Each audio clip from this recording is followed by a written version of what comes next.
कार्यकर्ते पदाधिकारी आपल्यापासून दूर गेले, समाजवादी पार्टीमध्ये गेले आणि आपण NDAमध्ये गेल्याच्या नंतर त्यांनी त्या ठिकाणी जातीवादाचा मुद्दा उपस्थित करून आम्ही तुमच्याबरोबर राहणार नाही आणि म्हणून अशा पद्धतीने ज्यावेळी भूमिका घेतली त्यावेळी आपल्या पक्षाचे काही नेते आपला पक्ष सोडून काही समाजवादी पार्टीमध्ये गेले, काही दुसऱ्या जाण्याचा त्यांनी मार्ग शोधला।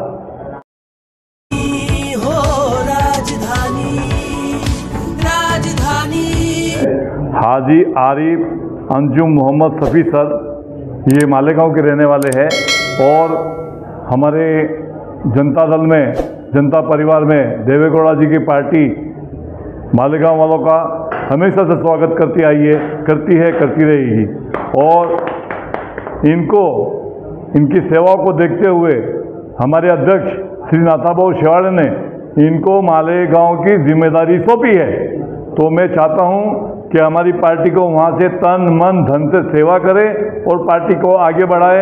आप लोग को सबका स्वागत है। मालेगावचे जनता दलाचे ज्येष्ठ नेते सन्माननीय हाजी आरिफ अंजुम मोहम्मद शफी साहेब यांचा मालेगाव शहराच्या, मालेगाव जिल्ह्याच्या कार्याध्यक्षपदी निवड करण्यात आलेली आहे।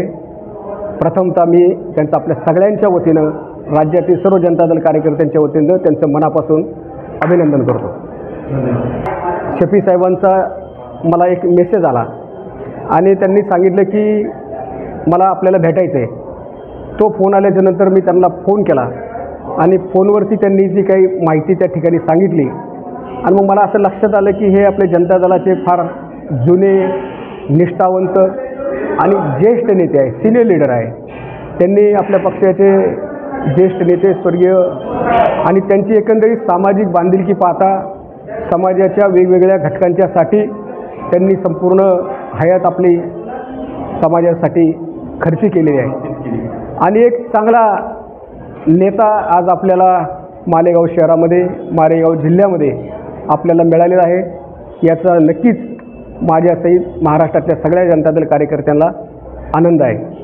आदरणीय या देशाचे माजी पंतप्रधान आदरणीय देवेगौडा साहेबांच्या नेतृत्वाखाली महाराष्ट्रामध्ये आपण अत्यंत प्रतिकूल परिस्थितीमध्ये हा पक्ष जिवंत ठेवण्याचा आणि वाढवण्याचा प्रयत्न आपण प्रामाणिकपणाने गेले अनेक दिवस करत आहोत। आदरणीय देवेगौडा साहेबांच्या नेतृत्वाखाली देशभरात काम करत असताना आज आपण केंद्रामध्ये NDA बरोबर आहोत आणि राज्यामध्ये महायुतीमध्ये बरोबर आहोत।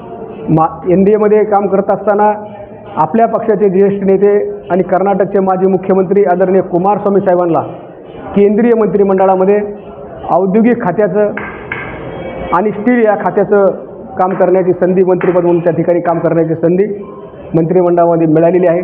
ते अत्यंत उत्तम पद्धतीने काम देश पातळीवरती करतायत। जनता दल हा सर्वसामान्य माणसासाठी काम करणारा पक्ष आहे। शेतकरी असतील, कष्टकरी असतील, कामगार असतील, बेरोजगार असतील, दलित असतील, मुस्लिम समाज असेल, या सर्व समाजाच्या न्याय हक्क मागण्यासाठी जनता दलाने सातत्यानं पुढाकार घेतलेला आहे। 1990 साली या देशाचे पंतप्रधान आदरणीय VP सिंग साहेब असताना मंडल आयोगाची अंमलबजावणी केली आणि समाजातल्या साळी, माळी, तेळी, कोळी या समाजाला राजकीय प्रभावामध्ये आणण्याचं मुख्य काम त्या ठिकाणी केलं।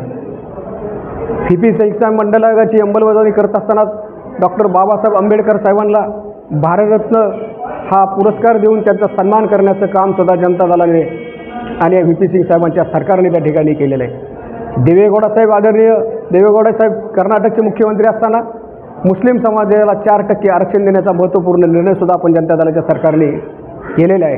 मग शेतकऱ्यांची कर्जमाफी असेल, दलित समाजाला न्याय द्यायची भूमिका असेल, OBC समाजाला मंडल आयोगाच्या माध्यमातून न्याय द्यायची भूमिका असेल, ही सारी महत्त्वाची कामं त्या जनता दलाने केलेली आहे आणि म्हणून हाच विचार शफी साहेब अनेक दिवस मालेगाव आणि मालेगावच्या परिसरामध्ये सातत्याने त्यांनी ठेवलेला आहे।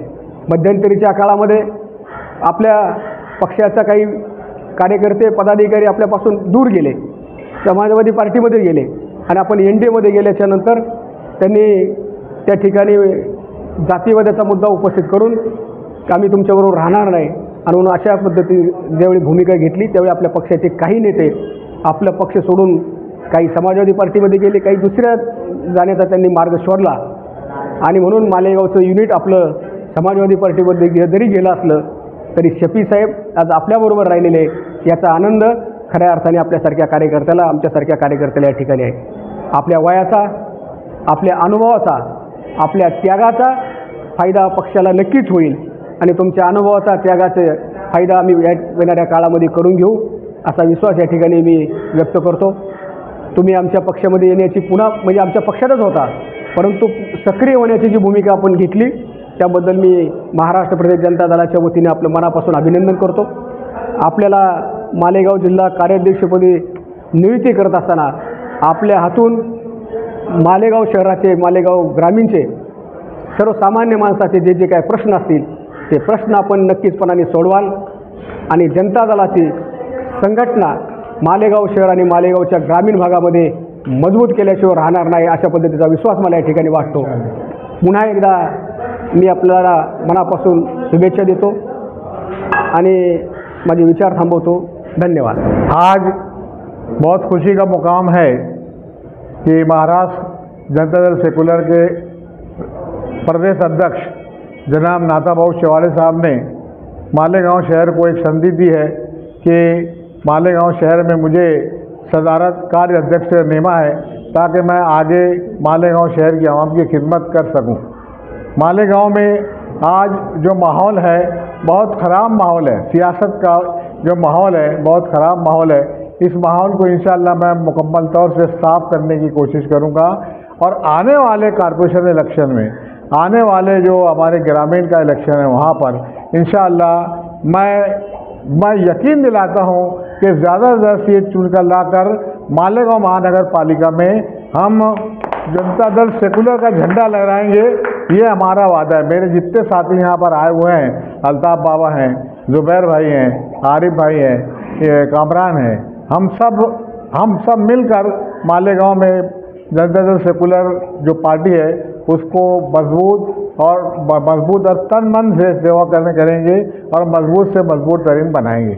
अल्लाह हाफिज़। जय हिंद, जय महाराष्ट्र। डायमंड कारपेट हमारे वहाँ ग्रास रेलवे वाला कारपेट विलस्पन कंपनी का पायदान, हेटलोन, रेगजिन होलसेल रेट में तमाम अशिया हमारे वहाँ दिए जाती है। हमारा पता याद रखे, सकावत होटल के पीछे आबिद सोडा के बाजू में हजार खोली, मालेगांव।